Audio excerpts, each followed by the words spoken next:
இன்னும் 5 நாட்களில் தேர்தல், இடையில் 4 நாட்கள் பிரச்சாரம் இருக்கிறது. 22ஆம் தேதி இடைவெளி விட்டு ஏப்ரல் 23, 2026 அன்றைக்கு தமிழ்நாட்டினுடைய சட்டமன்ற தேர்தல் நடைபெற இருக்கிறது. இந்த சட்டமன்ற தேர்தலில் பல கட்டங்களாக பரப்புரை பிரச்சாரங்கள் நடைபெற்றுக் கொண்டிருக்கிறது. அதுக்கு இடையில நாங்க தான் வருவோம்னு சொல்லி பல கட்சிகளும் அங்கங்கே உருண்டு புரண்டுட்டு இருக்காங்க. இதுக்கு இடையில் நம்முடைய சக தோழர்கள் பார்க்கக்கூடியவங்க பிரச்சாரத்துக்கு போற இடத்துல களம் எப்படி இருக்கிறது, ஃபீல்டு எப்படி இருக்கு, சமூக வலைதளத்தில் பார்க்கக்கூடிய செய்திகள் எல்லாம் ஃபீல்டுல இருக்கா இல்ல அது வேற மாதிரி இருக்கா அப்படின்ற கேள்விகளை தொடர்ந்து கேட்டுக்கிட்டே இருந்தாங்க. அதுக்காக தான் இந்த வீடியோ. தொடர்ந்து பரப்புரை பயணத்தில் இருக்கிறோம். வேற வேற மாவட்டங்கள், வேற வேற தொகுதிகள், வேறு வேறு மக்கள், விதவிதமான மக்கள். அப்படி இருக்கக்கூடிய நேரத்தில் அங்க பார்த்த சில காட்சிகள், நமக்கு நெகிழ்ச்சியை தந்த காட்சிகள் எல்லாவற்றையும் சேர்ந்து மீண்டும் முத்துவேல் கருணாநிதி ஸ்டாலின் அவர்கள் தான் முதலமைச்சராக பதவியேற்க இருக்கிறார் அப்படின்ற செய்தி எந்த அளவிற்கு ஒரு உணர்வாக உணர்ச்சி மயப்படுத்தக்கூடிய வகையிலே நம்மள அந்த செய்திகள் வந்து அடைந்தது அப்படின்றதான் இந்த வீடியோல பார்க்க இருக்கிறோம். நேரடியாக கண்ட காட்சிகள், மக்கள் சொன்னது, அங்கு நின்ற பெண்கள் சொன்னது, பிரச்சாரத்தின் போது அவர்களிடமிருந்து வந்த அந்த ஃபீட்பேக்கு, திரும்ப எப்படி நம்ம ஆட்சி அமைப்பதற்கான வழிகளை இவர்களுடைய வாய்மொழிகள் எல்லாம் சொல்கிறது அப்படின்றதுதான் இந்த வீடியோல பார்க்க இருக்கோம். சமூக வலைதளத்தை பார்த்து ஐயோ இவர் வந்துருவாரோ அவர் வந்துருவாரோ அப்படின்ற சின்ன அச்சம் ஏற்பட்டாலும் கூட நடைமுறையில் ஃபீல்டு வேற மாதிரி இருக்கு. களம் திராவிட முன்னேற்ற கழக தலைமையிலான கூட்டணிக்கு தான் சாதகமாக இருக்கிறது. எப்படிலாம் அப்படின்றதான் இந்த வீடியோல பார்க்க இருக்கோம். வீடியோ முழுமையா பாருங்க, மற்றவர்களுக்கும் பகிருங்க.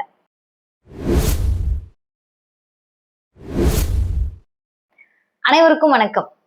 தொடர்ந்து தேர்தல் பரப்புரை, வேற வேற சட்டமன்ற தொகுதிகள், அதில் சில காட்சிகள் வந்து நமக்கு ரொம்ப மனசுக்கு நெருக்கமா இருக்கும்ல.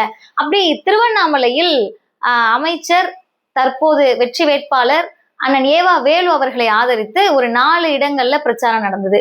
அதுல முதல் இடத்திற்கு போகிறப்பவே அங்க வந்து பிரஸ் வந்திருந்தாங்க. பத்திரிகையாளர்கள் வந்து இந்த தொகுதி மறுவரையை பற்றி முதல்வர் என்ன சொன்னாருன்றத நம்ம சொன்னோம். ஆனா அவங்க வழக்கம் போல சம்பந்தம் இல்லாமல் சொன்னதை பற்றி சொல்லுங்க, திருப்பரங்குன்றத்தை பற்றி இப்படி வந்திருக்கே செய்தி அப்படின்னு சொல்லி வேற ட்ராக்ல கேட்டாங்க.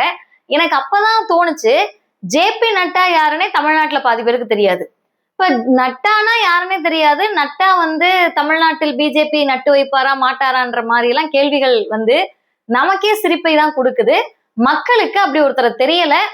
RSS பிஜேபியினுடைய ஆபத்து புரிந்திருக்கிறதே தவிர RSSும் பிஜேபியும் களத்தில் இல்லை. ஒண்ணு. இன்னொன்னு, அந்த முதல் நிகழ்ச்சி முடிக்கிறப்ப தொடர் நிகழ்ச்சிகள், தொடர் பயணம், அது நமக்கு எப்படினாலும் ஒரு சோர்வை ஏற்படுத்தும். மனதளவில் நம்ம உற்சாகமா இருந்தாலுமே உடலில் ஏற்படக்கூடிய ஒரு சோர்வு நிச்சயமாக இருக்கும். அதே சோர்வோடு 2வது 3வது 4வது மொத்தம் 4 ஸ்பாட் அன்னைக்கு அந்த நிகழ்ச்சிக்கு போறோம். கடைசியா அந்த பேசின இடத்துல வந்து நல்லவன்பாளையம் அப்படின்ற ஒரு இடம். இத திருவண்ணாமலையில இருக்கக்கூடிய அந்த பிரச்சாரத்திற்கு வந்த யாராவது இந்த வீடியோவை பார்த்தா நிச்சயமா நீங்க கமெண்ட்ல அந்த செய்திகளை சொல்லலாம்.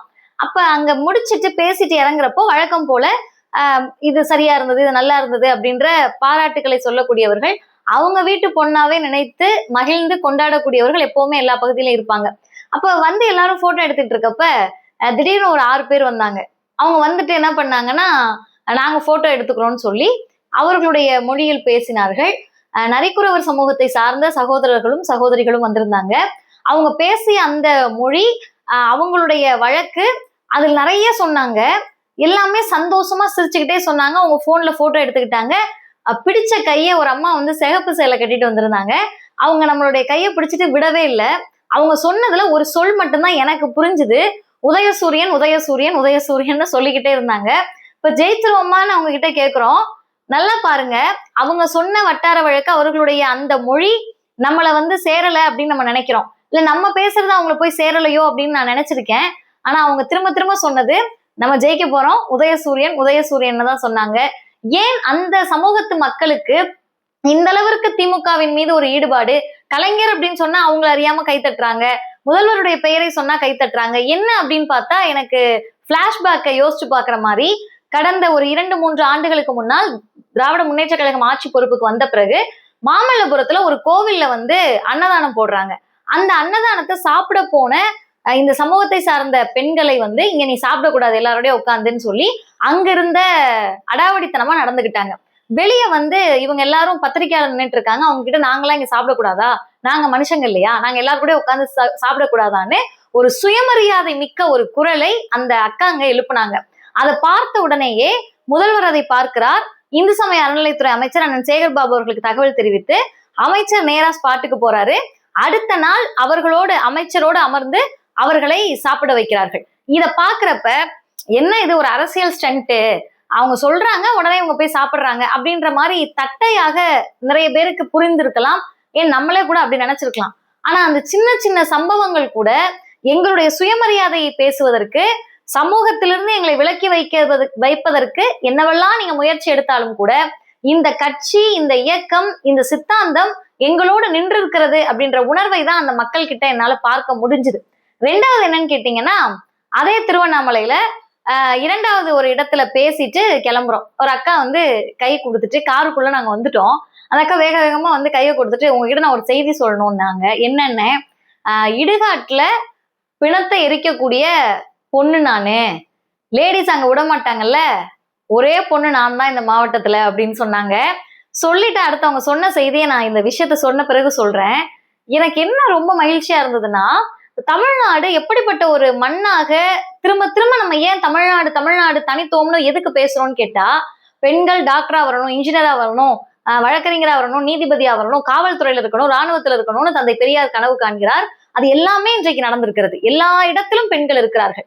ஆனா இந்த இடத்துல எல்லாம் பெண்கள் இருக்கலாமா அப்படின்னு சனாதனமும் ஜாதியும் இங்க இருக்கக்கூடிய மதத்தின் பேரால், மூட நம்பிக்கையின் பேரால் ஒரு கட்டமைப்பை ஏற்படுத்துகிற போது, அந்த கட்டமைப்பை நான் உடைச்சிட்டேன்னு ஒரு பெண்ணே வந்து சொல்கிற போது நமக்கு அது நிகழ்ச்சியா இருந்தது. ஏன்னு கேட்டா, கவிதைகள்லாம் கூட எழுதுவாங்க. ஐயா கண்ணதாசன் கவிதைகள் எல்லாம் கூட வரும். ஒரு பெண் சொந்த அப்பா, தன்னுடைய அப்பா செத்தா கூட சுடுகாட்டுக்கு போக முடியாது.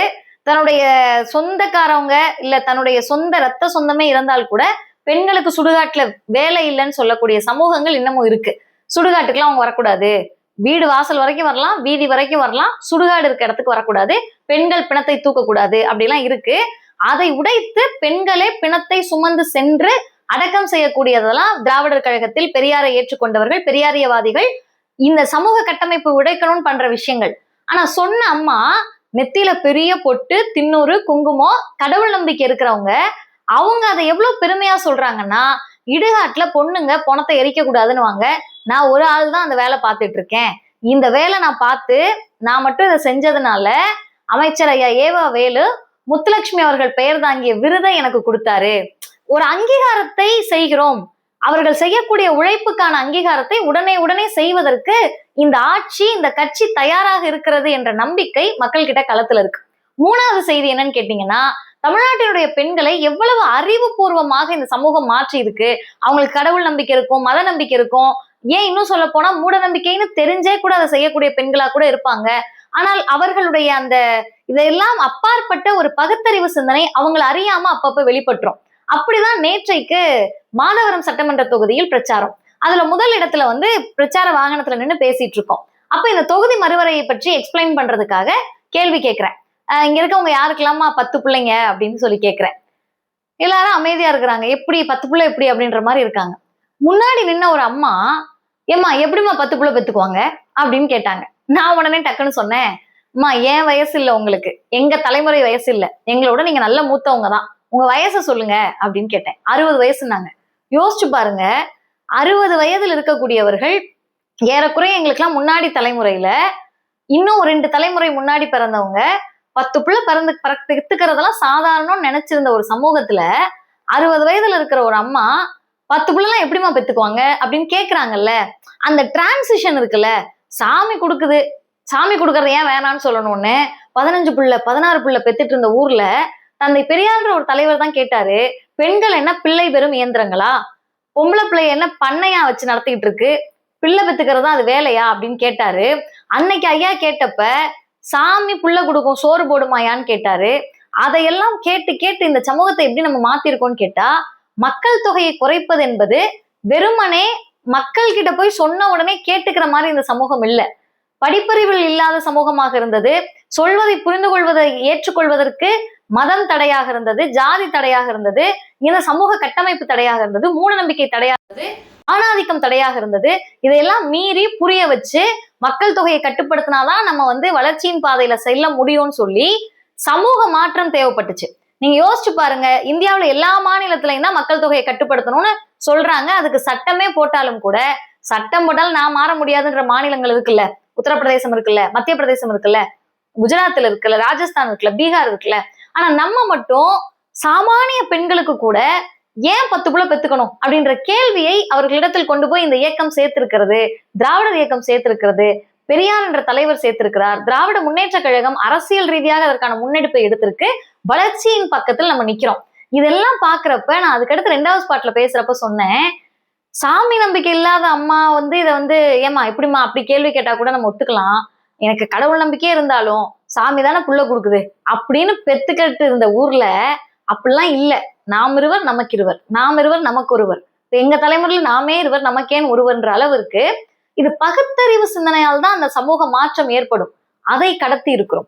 இந்த உணர்வுகள் எல்லாம் சேர்ந்துதான் தொகுதி மறுவரையை பற்றி நாடாளுமன்றம் விவாதித்துக் கொண்டிருக்கக்கூடிய அதே நேரத்துல குக்கிராமங்களில் சின்ன சின்ன கிராமத்துல பிரச்சார வண்டியில ஏறி நம்மளால பேச முடியுதுல்ல, அந்த மக்களுக்கு புரிய வைக்க முடியுதுல்ல.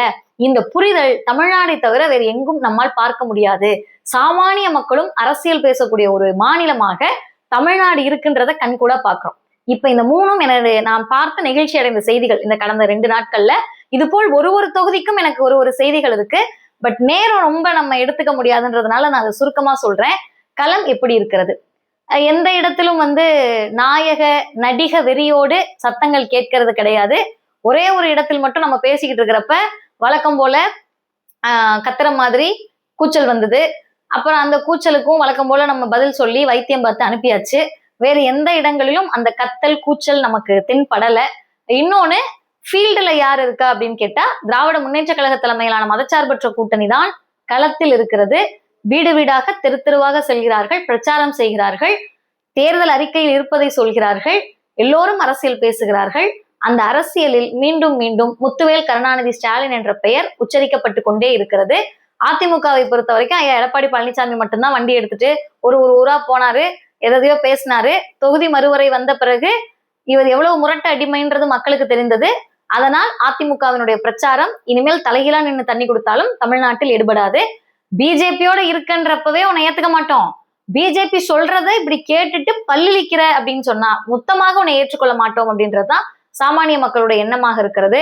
அதுக்கு பிறகு ஐயோ சமூக வலைதளத்துல பார்த்தா கதறு அந்த கே இந்த கே அப்படின்னு நடிகர்கள், நடிக வெறியோடு இருப்பவர்கள், நாயக வெறியோடு இருக்கக்கூடியவர்கள் எல்லாம் கத்துறாங்களே அப்படின்னு கேட்டா சமூக வலைதளத்துல மட்டும்தான் இருக்காங்க. ஒரு 1000 ஃபேக் ஐடி வச்சுட்டு இங்க மட்டும் தான் கதறுன்னு போட முடியுது. தமிழ்நாட்டினுடைய களங்களில் அவர்கள் இல்லை, கிராமங்களில் அவர்களால போய் சேர முடியாது. ஏன்னு கேட்டா தலைவர் எவ்வழியோ தொண்டர்கள் அவ்வழிதான் இருப்பாங்க. 6 மணிக்கு மேல அரசியல் ஓடாது, ஆட்டோ ஓடாது. தேர்தல் ஆணையமே பெர்மிஷன் கொடுத்தாலும் நான் வரமாட்டேன், பிரச்சாரம் பண்ண மாட்டேன். ஐயோ என்னுடைய தேகத்தில் வந்து திரவம் சுரக்கிறதுன்ற மாதிரி லைட்டா கூட வியர்வை வந்துடக்கூடாதுன்னு ஓடுறவங்கள தமிழ்நாடு களம் ஏற்றுக்கொள்ளாது. எனவே களத்திலும் சரி தளத்திலும் சரி திராவிட முன்னேற்ற கழக தலைமையிலான மதச்சார்பற்ற கூட்டணி தான் முன்னணியில் இருக்கிறது. இந்த கூட்டணி தான் வெல்ல இருக்கிறது. கருத்து கணிப்புகள் எல்லாம் இதைதான் சொல்கிறது, களமும் அதை தான் சொல்லுகிறது. நம்ம அதை தான் பார்த்தோம். முதல்வர் மீது இருக்கக்கூடிய அன்பு, முதல்வரினுடைய திட்டங்களால் அடைந்த அந்த நன்றி கடன், அந்த பயனுக்காக அந்த மக்கள் செலுத்தக்கூடிய நன்றி, இது எல்லாவற்றையும் சேர்த்து களத்தில் பார்த்தவர்களாக சொல்லுகிறோம். திராவிட முன்னேற்ற கழகம் வெற்றி பெறுவது உறுதி.